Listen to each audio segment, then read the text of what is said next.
घर में घुसते ही चंद्रिका के बिगड़े बिगड़े से तेवर देख रवि बाफने लगा था कि आज कुछ हुआ है, वरना रोज मुस्कुराकर स्वागत करने वाली चंद्रिका का चेहरा यूं उतरा हुआ न होता। लो दीदी का पत्र आया है। चंद्रिका के बड़े हुए हाथों पर सरसरी सी नजर डाल रवि बोला, रख दो, जरा कपड़े वपड़े तो बदल लो, पत्थर कहीं भागा जा रहा है क्या? चंद्रिका की हैरत भरी नजरों का मुस्कुराहट से जवाब देता हुआ रवि बाथरूम में घुस गया। चंद्रिका के उतरे हुए चेहरे का राज भी उस पर खुल गया था। रवि मन ही मन सोचकर मुस्कुरा उठा। सोच रही होगी कि आज मुझे हुआ क्या है। दीदी का पत्र हर बार की तरह झपट कर जो नहीं लिया। हर साल गर्मी की छुट्टियों में दीदी के आने का सिलसिला बहुत पुराना था, परंतु विवाह के 5 वर्षों में शायद ही ऐसा कभी हुआ हो जब उनके आने को लेकर चंद्रिका से उनकी जोरदार तकरार न हुई हो। बेचारी दीदी जो इतनी आस और प्यार के साथ अपने इकलौते छोटे भाई के घर थोड़े से मान और सम्मान की आशा लेकर आती थी, चंद्रिका के रूखे बर्ताव और उन दोनों के बीच होती तकरार से अब चंद दिनों में ही लौट जाती थी। दीदी से रवि का लगाव कम होता भी तो कैसे। दीदी 10 वर्ष की ही थी जब माँ रवि को जन्म देते समय ही उसे छोड़ दूसरी दुनिया की ओर चल दी थी। दीदी न होती तो मेरा क्या होता, यह सोचकर ही उसकी आंखें भर उठती। दीदी उसकी बड़ी बहन बाद में थी, माँ जैसी पहले थी। कैसे भूल जाता रवि बचपन से लेकर जवानी तक के उन दिनों को जब कदम कदम पर दीदी ममता और प्यार की छाया ले उसके साथ चलती रही थी। दीदी तो विवाह भी न करती, परंतु रिश्तेदारों के तानों और बेटी की बढ़ती उम्र से चिंतित पिताजी के चेहरे पर बढ़ती झुर्रियों को देखने के बाद रवि ने अपनी कसम देकर दीदी को विवाह के लिए मजबूर कर दिया था। उनके विवाह के समय वह बीए में आया ही था। विवाह के बाद भी बेटे की तरह पाले भाई की तड़प दीदी के अंदर से गई नहीं थी। उसकी जरा सी खबर पाते ही दौड़ी चली आती। वह भी उनके जाने के बाद कितना अकेला हो गया था। यह तो अच्छा हुआ कि जीजाजी अच्छे स्वभाव के थे, दीदी की तड़प समझते थे, भाई बहन के प्यार के बीच कभी बाधा ही नहीं बने थे। चंद्रिका को भी तो वही ढूंढ कर लाई थी। उन दिनों की याद से रवि मुस्कुरा उठा। दीदी उसके विवाह की तैयारी में बावरी हो उठी थी। ऐसा भी नहीं था कि चंद्रिका को इन बातों की जानकारी न हो। विवाह के शुरुआती दिनों में ही सारी राम कहानी उसने सुना दी थी। विवाह के बाद जब पहली बार दीदी आई थी तो चंद्रिका भी उनसे मिलने के लिए बड़ी उत्साहित थी और स्वयं रवि तो पागल सा हो गया था। आखिर उसके विवाह के बाद वह पहली बार आ रही थी। वह चाहता था भाई की सुखी गृहस्थी देखकर खिल उठे। पति के डेरों आदेश निर्देश पाकर चंद्रिका का उत्साह कुछ कम हो गया था। वह कुछ सहम सी भी गई थी, परंतु रवि तो अपनी ही धुन में था। चाहे कुछ भी हो जाए, दीदी को इतना सम्मान और प्यार मिलना चाहिए कि उनकी ममता का जरा सा कर्ज तो वह उतार सके। दीदी के आने के बाद उन दोनों के बीच चंद्रिका कहीं खो सी गई थी। उन दोनों को अपने में ही मस्त पा उनके साथ बैठकर स्वयं भी उनकी बातों में शामिल होने की कोशिश करती, पर रवि ऐसा मौका ही नहीं देता। तब वह खींचकर रसोई में घुस खाना बनाने की कोशिश में लग जाती। मेहनत से बनाया गया खाना देखकर भी रवि उस पर नाराज हो उठता। यह क्या बना दिया पता नहीं है। दीदी को पालक पनीर की सब्जी अच्छी लगती है, शाही पनीर नहीं। फिर रसोई में काम करती चंद्रिका का हाथ पकड़कर बाहर ला खड़ा करता और कहता, आज तो दीदी के हाथ का बना हुआ ही खाऊंगा, वे कितना अच्छा बनाती हैं। तब भाई बहन चुगलबाजी करते हुए रसोई में मशगूल हो जाते और चंद्रिका बिना अपराध के ही अपराधी सी रसोई के बाहर खड़ी उन्हें देखती रहती। दीदी जरूर कभी कभी चंद्रिका को भी साथ लेने की कोशिश करती, लेकिन रवि अनजाने ही उनके बीच एक ऐसी दीवार बन गया था कि दोनों औपचारिकता से आगे कभी बढ़ ही न पाई थी। उस समय तो किसी तरह चंद्रिका ने हालात से समझौता कर लिया था, लेकिन उसके बाद जब भी दीदी आती वह कुछ तीखी हो उठती। सीधे दीदी से कभी कुछ नहीं कहा था, लेकिन रवि के साथ उसके झगड़े शुरू हो गए थे। दीदी भी शायद बाप गई थी, इसलिए धीरे धीरे उनका आना कम होता जा रहा था। इस बार तो पूरे 1 वर्ष बाद आ रही थी। पिछली बार उनके सामने ही चंद्रिका ने रवि से इतना झगड़ा किया कि वे बेचारी 4 दिनों में ही वापस चली गई थी। जितने भी दिन वे रही, चंद्रिका ने बिस्तर से नीचे कदम ना रखा। हमेशा सिर दर्द का बहाना बनाकर अपने कमरे में ही पड़ी रहती। एक दोपहर दीदी को अकेले काम में लगा देख बनबनाता हुआ रवि चंद्रिका से लड़ पड़ा था। तब वह तीखी आवाज में बोली थी, तुम क्या समझते हो, मैं बहाना कर रही हूँ। वैसे भी तुम्हें और तुम्हारी दीदी को मेरा कोई काम पसंद ही कब आता है। तुम दोनों तो बातों में मशगूल हो जाओगे, फिर मैं वहाँ क्या करूँगी। बढ़ते बढ़ते बात तेज झगड़े का रूप ले चुकी थी। दीदी कुछ बोली नहीं, पर दूसरे ही दिन सुबह रवि द्वारा मन्नतें करने के बाद भी चली गई थी। उनके चले जाने के बाद भी बहुत दिनों तक उन दोनों के संबंध सामान्य न हो पाए। दीदी के इस तरह चले जाने के कारण वह चंद्रिका को माफ नहीं कर पाया था। दोनों के बीच बढ़ते तनाव को देख अभी तक खामोशी से सब कुछ देख रहे पिताजी ने आखिरकार एक दिन रात को खाने के बाद टहलने के लिए निकलते समय उसे भी साथ ले लिया था। वे उसे समझाते हुए बोले थे, पति पत्नी के संबंध का अजीब ही कायदा होता है। इस रिश्ते के बीच किसी तीसरे की उपस्थिति बर्दाश्त नहीं होती है। लेकिन दीदी कोई गैर नहीं है। बीच में ही बात काटते हुए रवि का स्वर रोष से भर उठा था। बेटा, विवाह के बाद सबसे नजदीकी रिश्ता पति पत्नी का ही होता है, बाकी संबंध गौण हो जाते हैं। माना कि सभी संबंधों की अपनी अपनी अहमियत है, लेकिन किसी भी रिश्ते पर कोई रिश्ता हावी नहीं होना चाहिए, वरना कोई भी सुखी नहीं रहता है। तुम ही बताओ, इतनी कोशिशों के बाद भी क्या तुम्हारी दीदी खुश है। समझाते समझाते पिताजी सवाल सा कर उठे थे, तो मैं क्या करूं? चंद्रिका की खुशी के लिए उनसे सारे संबंध तोड़ लूं या फिर दीदी के लिए चंद्रिका से? रवि असमंजस में था। आप तो जानते ही हैं कि दोनों ही मुझे कितनी प्रिय हैं। संबंध तोड़ने के लिए कौन कहता है? पिताजी धीरे से हंस पड़े थे, फिर गंभीर हो बोले, यह तो तुम भी जानते ही होगे कि चंद्रिका मन से बुरी या झगड़ालू नहीं है। मेरा कितना ख्याल रखती है, तुम्हारे लिए भी आदर्श पत्नी सिद्ध हुई है। फिर दीदी से ही उसकी क्या दुश्मनी है? रवि के इस सवाल पर थोड़ी देर तक उसे गहरी नजरों से देखने के बाद वे बोले, कोई दुश्मनी नहीं है। याद करो, पहली बार वह भी कितनी उत्साहित थी इस सब के लिए। अगर कोई दोषी है तो वह स्वयं तुम हो। मैं सीधे सीधे अपने को अपराधी पा रवि अचकचा उठा था। हाँ, तुम उन दोनों के बीच एक दीवार बन कर खड़े हो। कुछ करने का मौका ही कहाँ देते हो? आखिर वह तुम्हारी पत्नी है, वह तुम्हारी खुशी के लिए कुछ भी करने को तैयार रहती है। लेकिन तुम हो कि अपनी बहन के आते ही उसके पूरे के पूरे व्यक्तित्व को ही नकार देते हो। पिताजी सांस लेने के लिए तनिक रुके थे। रवि सिर झुकाए चुपचाप बैठा किसी सोच में डूबा सा था। बेटा, मुझे बहुत खुशी है कि तुम्हारी दीदी और तुम में इतना स्नेह है। भाई बहन से कहीं अधिक तुम दोनों एक दूसरे के अच्छे दोस्त हो, पर अपनी दोस्ती की सीमाओं को बढ़ाओ। अब चंद्रिका को भी इसमें शामिल कर लो। यह उसका भी घर है, उसे तय करने दो कि वह अपने मेहमान का कैसे स्वागत करती है। विश्वास मानो, इससे तुम सब के बीच से तनाव और गलतफहमियों के बादल छट जाएंगे और तुम सब एक दूसरे के अधिक पास आ जाओगे। अंदर कितनी देर लगाओगे? चंद्रिका की आवाज सुन वह चौंक उठा। अरे, इतनी देर से मैं बाथरूम में ही बैठा हूँ। झटपट नहाकर वह बाहर निकल आया। चाय और गर्मागर्म नाश्ते की प्लेट उसका इंतजार कर रही थी। इस दौरान वे खामोश ही रहे, जूठे कप और प्लेटें समेटती। चंद्रिका की हैरत यह देख और बढ़ गई कि रवि पत्र को हाथ लगाए बगैर ही एक पत्रिका पढ़ने लगा है। तुम्हारी तबीयत तो ठीक है? चंद्रिका का चिंतित चेहरा देखकर अपनी हंसी को रवि ने मुश्किल से रोका। हाँ, ठीक है। क्यों? फिर अभी तक दीदी का पत्र क्यों नहीं पढ़ा? चंद्रिका के सवाल के जवाब में वह लापरवाही से बोला, तुमने तो पढ़ा ही होगा, खुद ही बता दो क्या लिखा है। वे कल दोपहर की गाड़ी से आ रही हैं।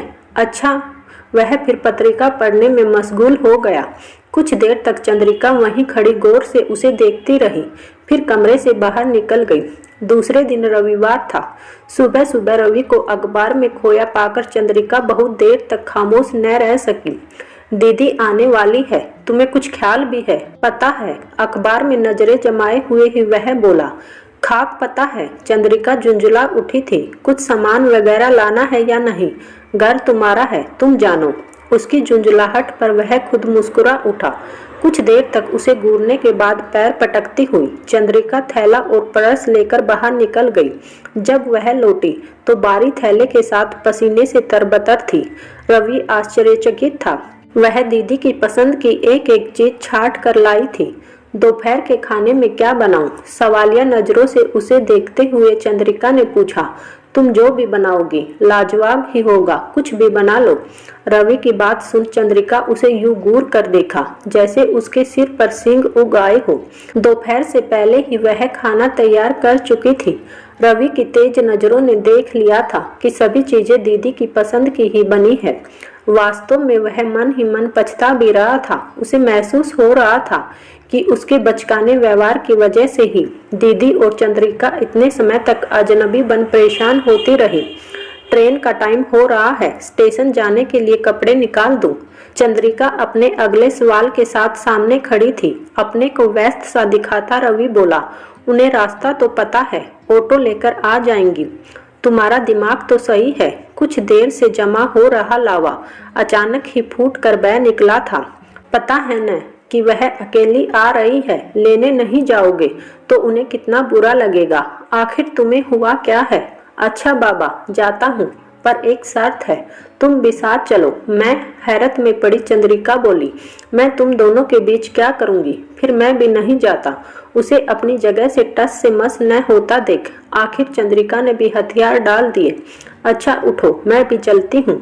चंद्रिका को साथ आया देख दीदी पहले तो हैरत में पड़ी, फिर खिल उठी। शायद पिछली बार के कटु अनुभव ने उन्हें भयभीत कर रखा था। स्टेशन पर चंद्रिका को भी देख एक पल में सारी शंकाएं दूर हो गई।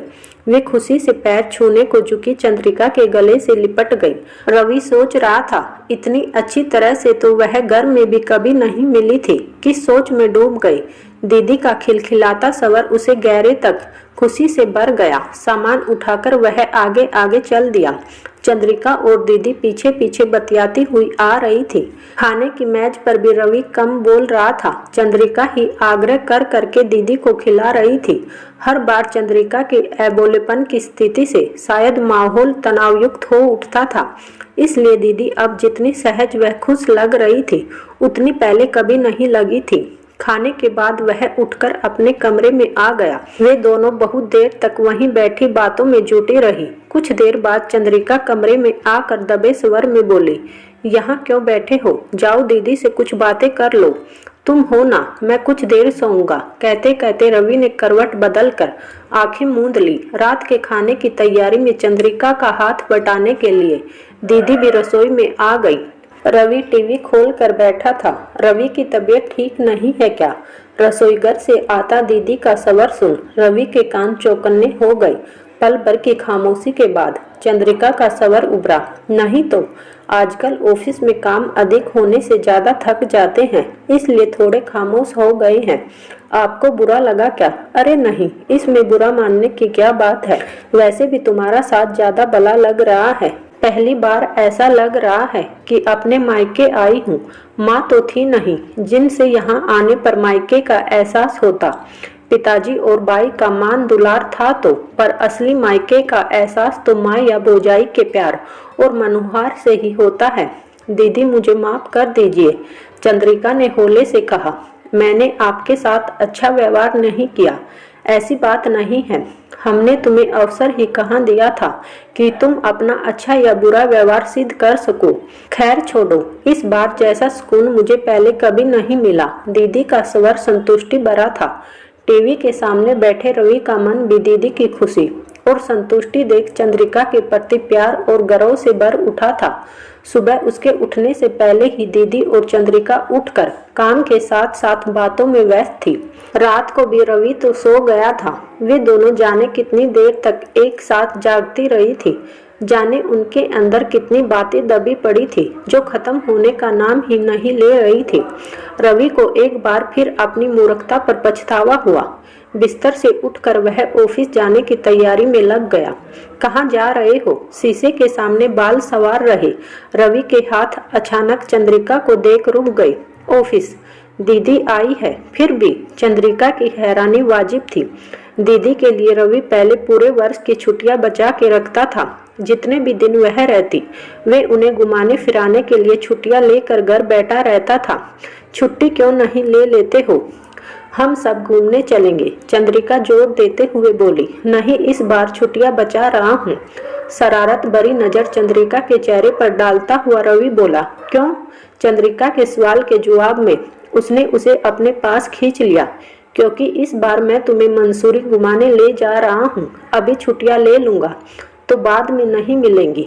चंद्रिका की आंखें भीग उठी थी। शायद वह विश्वास नहीं कर पा रही थी कि रवि की जिंदगी और दिल में उसके लिए भी इतना प्यार छुपा हुआ है। अपने को संभाल, आंखें पूछती हुई वह लाड भरे स्वर में बोली। मंसूरी जाना क्या दीदी से अधिक जरूरी है? मुझे कहीं नहीं जाना, तुम्हें छुट्टी लेनी ही पड़ेगी। अच्छा, ऐसा करता हूँ, सिर्फ आज की छुट्टी ले लेता हूँ, वह समझौते के अंदाज में बोला। लेकिन इसके बाद जितने भी दिन दीदी रहेगी तुम ही उनके साथ रहोगी। मैं अकेले? चंद्रिका घबरा रही थी। मुझसे फिर कोई गलती हो गई तो क्या हुआ? उसे सुधार लेना। मुझे तुम पर पूरा विश्वास है, मन ही मन सोचता जा रहा था रवि। मैं भी तो अपनी गलती ही सुधार रहा हूँ। वह रवि की प्यार और विश्वास भरी निगाहों को पल भर देखती रही, फिर हंस कर बोली। अच्छा, अब छोड़ो, चल कर कम से कम आज की पिकनिक की तैयारी करो। दीदी पूरे 15 दिन के लिए रुकी थी। चंद्रिका और उनके बीच संबंध बहुत मधुर हो गए थे। इस बार पिताजी भी अधिक खुश नजर आ रहे थे। दीदी के जाने का दिन जो जो नजदीक आ रहा था, चंद्रिका उदास होती जा रही थी। आखिरकार जीजाजी के बुलावे के पत्र ने उनके लौटने की तारीख तय कर दी। दौड़ी दौड़ी चंद्रिका बाजार जाकर दीदी के लिए साड़ी और जीजाजी के लिए कपड़े खरीद लाई थी। तरह तरह के पापड़ और अचार दीदी के मना करने के बावजूद उसने बांध दिए थे। शाम की ट्रेन थी। चंद्रिका दीदी के लिए तरह तरह की चीजें बनाने में व्यस्त थी। रवि सामान पैक करती दीदी के पास आ बैठा। दीदी ने मुस्कुराकर उसकी तरफ देखा। अब तुम कब आ रहे हो चंद्रिका को लेकर? आऊंगा दीदी, जल्दी ही आऊंगा। बैठी हुई दीदी की गोद में वह सिर रख लेट गया। तुम नाराज तो नहीं हो ना? किस लिए? उसके बालों में हाथ फेरती हुई दीदी एकाएक ही उसकी बात सुन हैरत में पड़ गई। मैं तुम्हारे साथ पहले जितना समय नहीं बिता पाया ना, रवि बोला। नहीं रे, बल्कि इस बार मैं यहाँ जितनी खुश रही हूँ उतनी पहले कभी नहीं रही। चंद्रिका के होते मुझे किसी भी चीज की कमी महसूस नहीं हुई। एक बात बताऊं, मुझे बहुत डर लगता था। तेरे इतने प्यार जताने के बाद भी लगता था मेरा भाई मुझसे अलग हो जाएगा। कभी कभी सोचती शायद मेरे आने की वजह से ही चंद्रिका और तुम्हारे बीच झगड़ा होता है। तुझे देखने के लिए मन न तड़पता तो शायद यहाँ कभी आती ही नहीं। चंद्रिका के इस बार के अच्छे व्यवहार ने मुझे एहसास दिलाया है कि भाई तो अपना होता ही है, पर भौजाई को भी अपना बनाना पड़ता है, क्योंकि वह अगर अपनी न बने तो धीरे धीरे भाई भी पराया हो जाता है। आज मैं सुकून महसूस कर रही हूँ। चंद्रिका जैसी अच्छी भौजाई के होते मेरा भाई कभी पराया नहीं होगा। इन सब से भी बढ़कर पता है उसने क्या दिया है मुझे? क्या? मेरा मायका, जो मुझे पहले कभी नहीं मिला था। चंद्रिका ने मुझे वह सब दे दिया है। दीदी की आंखें बरस उठी थी। चंद्रिका ने यह जो एहसान मुझ पर किया है, इसका कर्ज मैं कभी नहीं चुका पाऊंगी। खाना तैयार है। चंद्रिका कब कमरे में आई पता ही नहीं चला, लेकिन उसकी भीगी भीगी आंखें बता रही थी कि वह बहुत कुछ सुन चुकी थी। गौरव से निहारती रवि की आंखों में जाग चंद्रिका बोली, कैसे बाई हो? पता नहीं, आज सुबह से दीदी ने कुछ नहीं खाया। चलो, खाना ठंडा हो रहा है। दीदी को ट्रेन में बिठा रवि उनका सामान व्यवस्थित करने में लगा हुआ था। चंद्रिका दीदी के साथ ही बैठी उन्हें दशहरे की छुट्टियों में आने के लिए मना रही थी। हमेशा उतरे मुंह से वापस जाने वाली दीदी का चेहरा इस बार चमक रहा था। ट्रेन की सीटी की आवाज के साथ ही रवि ने कहा, उतरो चंद्रिका, ट्रेन चलने वाली है। चंद्रिका दीदी से लिपट गई। जल्दी आना और जाते ही पत्र लिखना। अब पहले तुम दोनों मेरे घर आना। भीगी आंखों के साथ दीदी मुस्कुरा रही थी। उनके नीचे उतरते ही ट्रेन ने सरकना शुरू कर दिया। दीदी पत्र जरूर लिखना। दोनों अपने अपने रुमाल हिला रही थी। ट्रेन गति पकड़ स्टेशन से दूर होती जा रही थी। चंद्रिका ने पलटकर रवि की तरफ देखा। रवि की गर्व भरी आंखों को निहारती चंद्रिका की आंखें भी चमक उठी थी। उम्मीद है दोस्तों आपको हमारी कहानी पसंद आई होगी, तो प्लीज़ वीडियो को लाइक और चैनल को सब्सक्राइब जरूर कीजिएगा। कहानी को पूरी सुनने के लिए आपका बहुत बहुत धन्यवाद।